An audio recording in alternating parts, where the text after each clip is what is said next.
back in steamer chairs, enjoying the sensuous drowsiness of the warm night. Good dinner, eh? Excellent. Afraid I ate too much, though. Care for some gin rummy? Oh, no, I don't get moved. All right. There's a rather large island up there to the right somewhere. It's something of a mystery. Really? Oh, I didn't know. What island is it? The old charts call it Shipwreck Island. Suggestive name, isn't it? Sailors have a curious dread of the place. Some superstition. I can't see it. Well, you have good eyes, but even you can't see 4 miles or so through a moonless Caribbean night. No, not even 4 yards. It is dark, isn't it? It'll be light enough in Rio. Oh, by the way, hope the guns have come from Purdy's. We should have some good jaguar hunting up the Amazon. Great sport hunting. Best in the world. Yeah, for the hunter, not for the jaguar. Oh, why not? They've no understanding. Well, even so, I rather think they understand one thing. Fear. The fear of pain, the fear of death. Huh? Oh, rot, Whitney.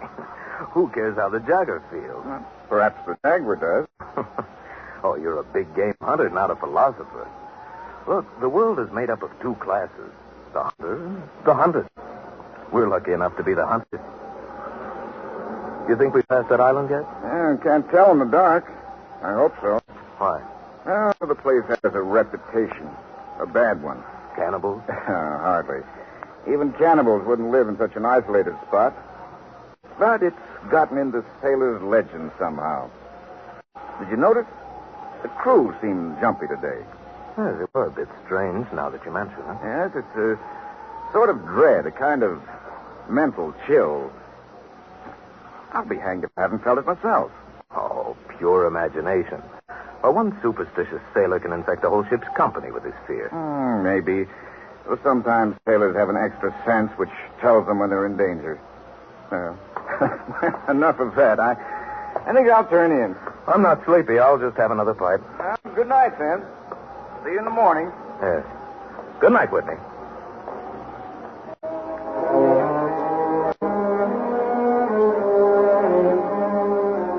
It was very dark.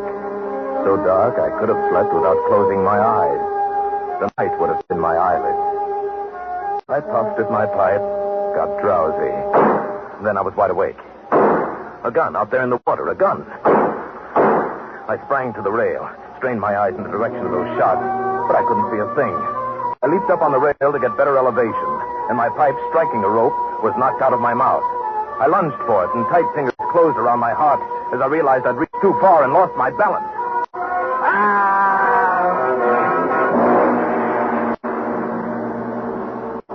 Blood-warm waters of the Caribbean closed over my head. When I came to the surface, the wash from the speeding yacht slapped salt water into my mouth, making me gag and strangling me. I coughed and spat it out and found my voice. Help! Help! Help! The lights from the boat moved steadily away. They quickly became faint fireflies. And then they were blotted out by the night. I struggled out of my clothes and turned to the direction from which I'd heard those shots. I began swimming. Slowly, conserving my strength. For an endless time, I fought the sea. Then I began to count my strokes. Thought I could possibly do another 100 before Someone was shooting game. Almost at my very elbow, it seemed. It gave me fresh vitality. I swam toward the sound. Then I was in the breakers. In another moment, I was dragging myself from the swirling waters, pulling myself hand over hand onto the narrow beach, gasping, panting for breath. I saw that the dense jungle came down to the edge of the cliff, and I was on land. On blessed land. Safe on the soft, warm sand.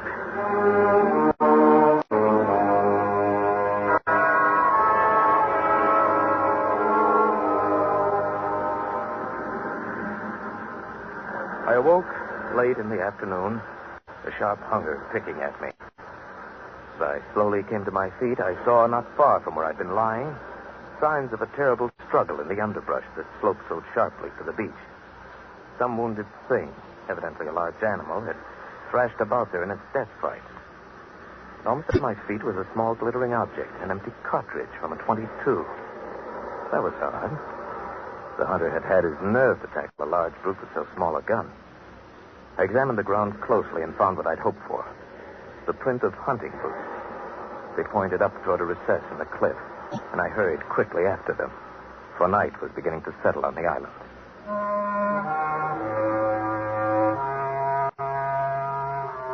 It was already dark when I came upon it. First, I thought it was a village. There were so many lights. But as I came closer, I saw that all the lights were in one building. A chateau on a high bluff. In a few moments, my bare feet were padding up stone steps, and I stood in front of the massive oaken door.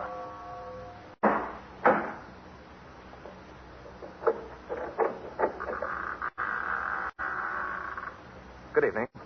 Oh, please don't be alarmed. There's no need for that gun. I'm no robber. It sounds silly, but I fell off a yacht. My name is Sanger Rainsford of New York City. He was certainly not alarmed by me, this giant who stood facing me. The revolver in his hand continued to point steadily at my chest, and the man behind it was solidly built and black-bearded to the waist, and silent. He faced me in with the gun and closed the door behind me. I was in a huge hall, but there was no time to look around. Another man was coming down the broad marble stairs, an erect, slender man in evening clothes. I stepped toward him. I've just been explaining to this chap that I've had an accident. My name is Sanger Rainsford. It is a great pleasure and honor to welcome Mr. Rainsford, the celebrated hunter, to my home. Well, thank you. I've read your book on hunting snow leopards in Tibet. I'm General Zaroff. Believe me, General, I'm very happy to see you. All right, Ivan, you can put down that gun. This gentleman is a guest. Ivan is an incredibly strong fellow, but he has the misfortune to be a mute. A simple thing, but a bit of a savage. I'm even happy to see him. Come, we should not be chatting here. You want clothes, food, rest. You shall have them. This is a most restful spot. I can't tell you how grateful I am. It is my pleasure. Follow Ivan, if you please, Mr. Rainsford. I was about to have my dinner, but it can wait. I think my clothes will fit you.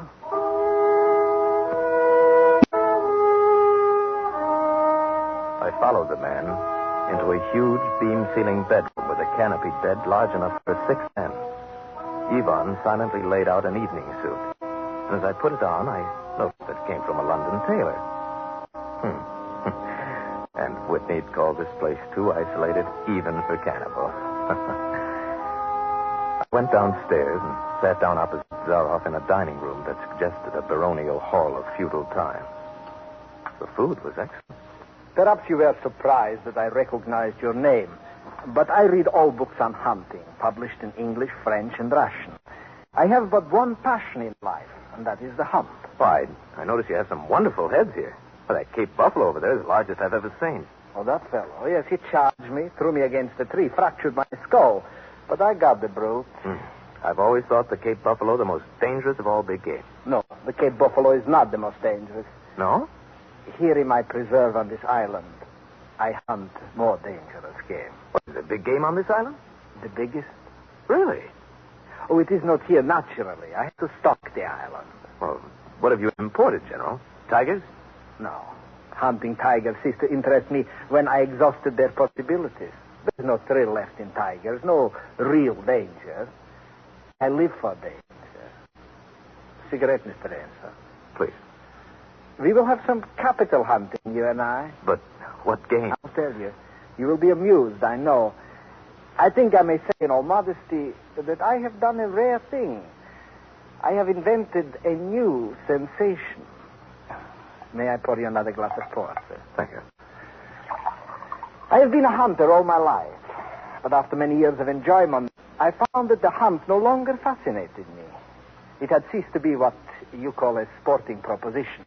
I always got my quarry. Always. And there is no greater bore than perfection. Then you were a very good hunter, General. No. I had merely discovered that the animal has nothing but his legs and his instincts. Instinct is no match for reason. When I realized this, it was a tragic moment for me. As I told you, I loved to hunt. And then it came to me as an inspiration what I must do. And that was? I had to invent a new animal to hunt. A new animal? Why, you're joking. I assure you I am not, sir. A new animal, and so I found one. I bought this island, built this house, and here I do my hunting. The island is perfect for my purpose. There are jungles with a maze of trails in them, hills, swamps. And the animal, General Zaroff? It supplies me with the most intense excitement of all. I never grow bored now, for I have a quarry with which I can match my wits. An ideal quarry with courage, cunning, and above all, reason. But no animal can reason. My dear fellow, there is one that can. I can't believe you're serious. But it's some grisly joke. Of course I'm serious. I'm speaking of hunting. You're speaking of murder. Surely your experiences in the Did war... not make me condone cold-blooded murder.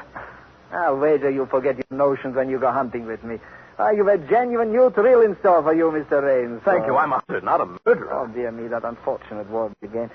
But I hunt the scum of the earth, sailors from tramp ships, lascars, mongrels... Where do you get them?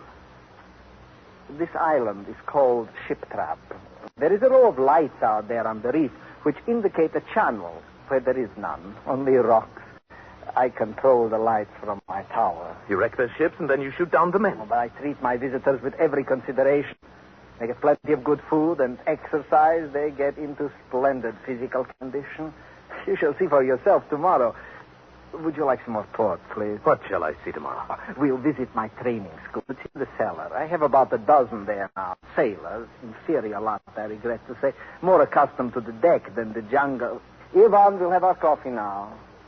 Thick Turkish coffee, Mr. Rainsford. Very good. No. Is your appetite quite gone? No coffee, thank you. Just one, Ivan. It is a game, you see. I suggest to one of them that we go hunting.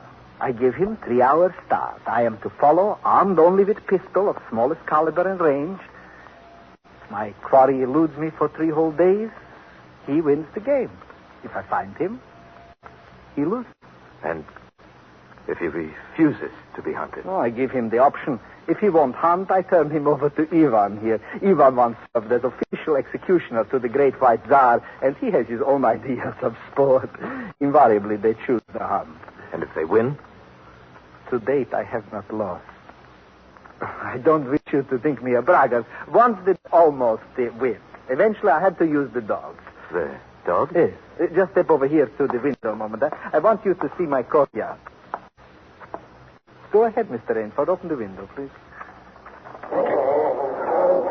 Yes, I have a dozen, as you can see. They are let out at 7 every night. If anyone should try to get into my house or out of it, well, it would be regrettable. And now I want to show you my new collection of heads. Will you come with me to the library, please? I hope you'll excuse me tonight. I'm really not feeling at all well. Oh, I am sorry. You need a good, restful night's sleep. Tomorrow you'll feel like a new man, and then we'll hunt. I wonder how the promising prospect. But I was already hurrying from the room and up the marble stairway. I heard him calling after me. Sorry you can't go with me tonight. I expect rather fair sport, a big, strong native from west coast of Africa. He looks resourceful.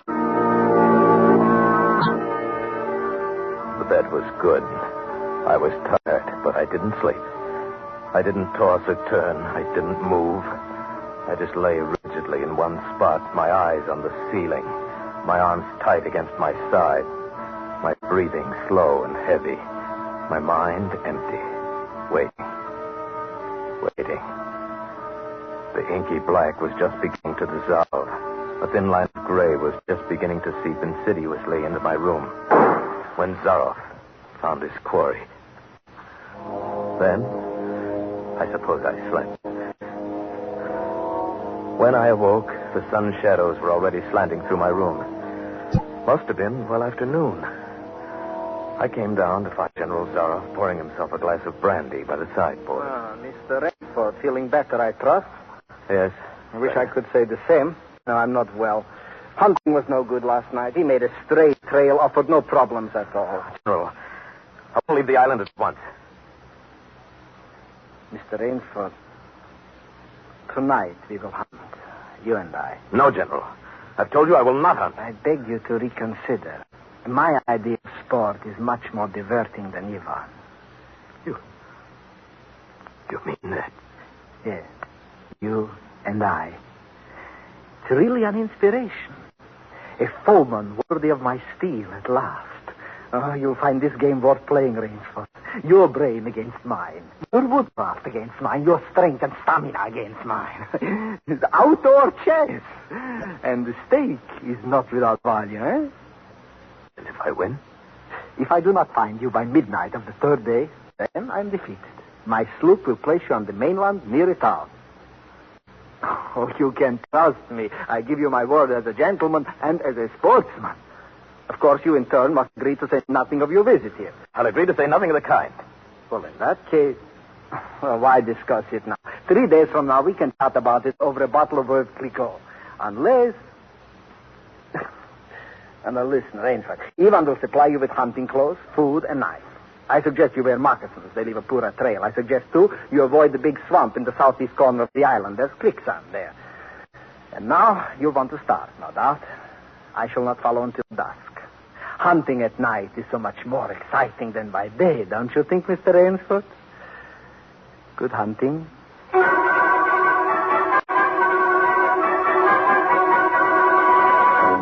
kept telling myself through tight teeth that I had to keep my head. Keep my head. My first idea had been to put distance between myself and Zaroff, and so I'd plunged into the jungle in a blind panic. Before long, I shook it off and stopped. Straight flight was futile. It would only bring me out to the sea. Then I hit upon the idea of giving him a trail to follow. I would begin our dangerous game by playing the fox. For more than 2 hours, I went through the trackless wilderness, executing a series of intricate loops, doubling again and again on my trail. Night found me leg-weary, with hands and face lashed by the branches.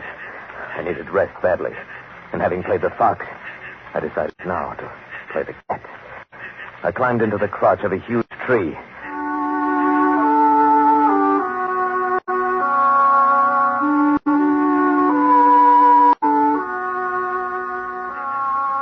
An apprehensive night crawled slowly by like a wounded snake. Then at dawning, a startled bird suddenly screamed, and I flattened against the bough. A screen of leaves as thick as tapestry, I saw the general. Came slowly, his eyes fixed on the ground. Almost beneath my tree, he paused and went down on one knee, studying the ground. I would have gone for him, leaping the way a panther does, except for the small automatic in his right hand. After a seemingly endless time, he came back to his feet. His eyes left the ground and traveled inch by inch up the tree. I froze, every muscle tensed for a spring. But the hunter's eyes stopped just before they reached the limb on which I lay. A slow smile spread over his brown face. Oh, Rainsford, where can you have gone? Wherever are you, you clever dog? I simply must go home and lie down a bit to think this over. The pent-up air burst hotly from my lungs as he turned back and disappeared. So, the general was playing with me, was saving me from the day's sport. Zaroff was the cat, and I was the mouse. In that moment, I knew the real meaning of terror. I slipped from the tree and set off into the woods. I'd only gone a few hundred yards when I found a huge dead tree leaning against a smaller living one. I pulled my knife from its sheath and set to work.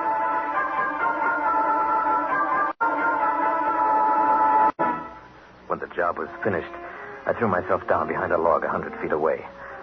How long I waited, I don't know. Seemed like days. It's probably only a few hours. Then he was coming again, with the sureness of a bloodhound. Nothing escaped those searching black eyes. No crushed blade of grass, no bent twig, no mark, however faint, in the moss. He was so intent on its stalking, he was upon the thing before he saw it, his foot touching the protruding branch that was the trigger. The dead tree, delicately adjusted to rest on the cut living one, crashed heavily to the earth. And I waited yet another moment, not daring to look up and see if it really had done its work. Rainsford, if you're within the sound of my voice, let me congratulate you. There aren't many men who know how to make a Malay man-catcher. I am a lucky man, Rainsford. My reflexes are still good. Did you see me spring back even while it was falling? Rainsford, can you hear me? You are proving interesting. I'm going back now to have my wound dressed. Don't be alarmed. It's only a slight one. I shall be back. I shall be back.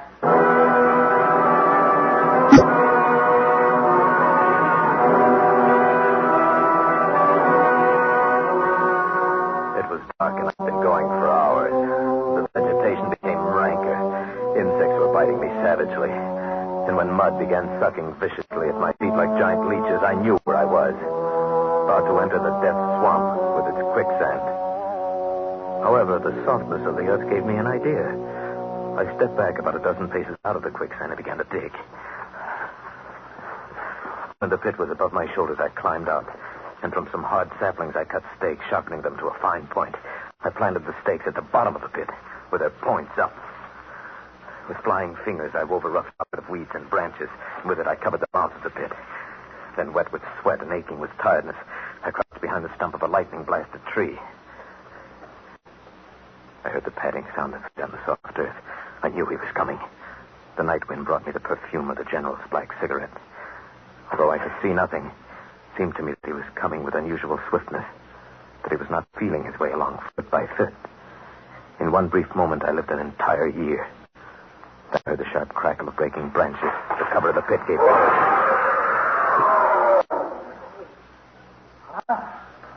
You've done well, Rainsford. Very well. Where did you get the tie? Your Burmese tiger pit has claimed one of my best dogs. And so you score again. I must see what you can do now against my whole pack. He went away again. But I just lay there in the swamp that night. At daybreak, I was awakened by a distant sound, faint and wavering. The baying of a pack of hounds. I went up into a tree. Down a watercourse, not a quarter mile away, I could see the bush moving. I strained my eyes and saw the lean figure of General Zaroff. Just ahead of him, I made out the gigantic Ivan, holding the pack in leash. I prepared for the native trick I've learned in Uganda. I slipped from the tree, caught hold of a skinny young sapling, and to it fastened my knife, its blade pointing down the trail. With a bit of wild grapevine, I pulled back the sapling and ran for my life. The hounds hit the fresh scent and raised their voices, and I knew how an animal at bay must feel. Even as I ran, the clamor of the hounds suddenly ceased. And with it, my heart stopped. For that meant they'd reached the knife. I climbed excitedly up a tree and looked back, and hope died in my brain. The general was still on his feet. Ivan, however, was not. The knife, driven by the recoil of the springing tree, had done its work. Then the dogs took up the cry again, and I was on the ground once more. Nerve, nerve. I panted the words over and over as I fled headlong. A blue gap showed through the trees dead ahead. I forced myself up on towards the gap and reached the sea. It lay 20 feet below me, rumbling and hissing. I stood a moment, poised over the edge. I heard the hounds. I knew it was the end. Then I leaped far out into the water.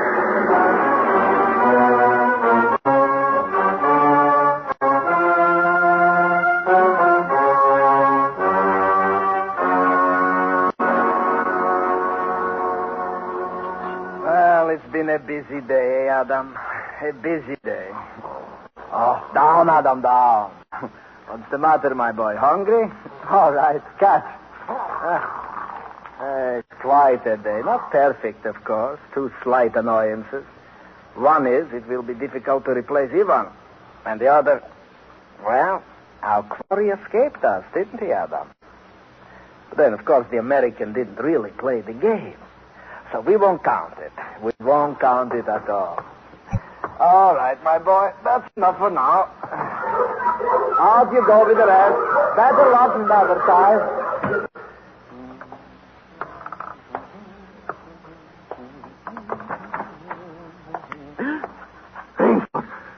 Good evening, General. How did you get here?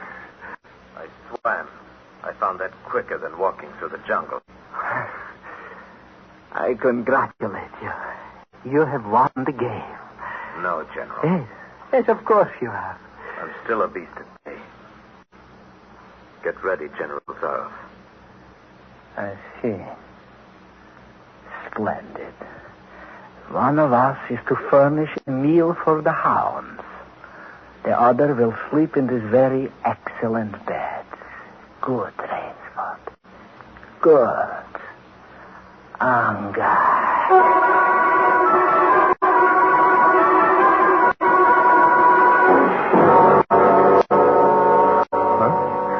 General was right. Never before in my life had I slept in a better bed.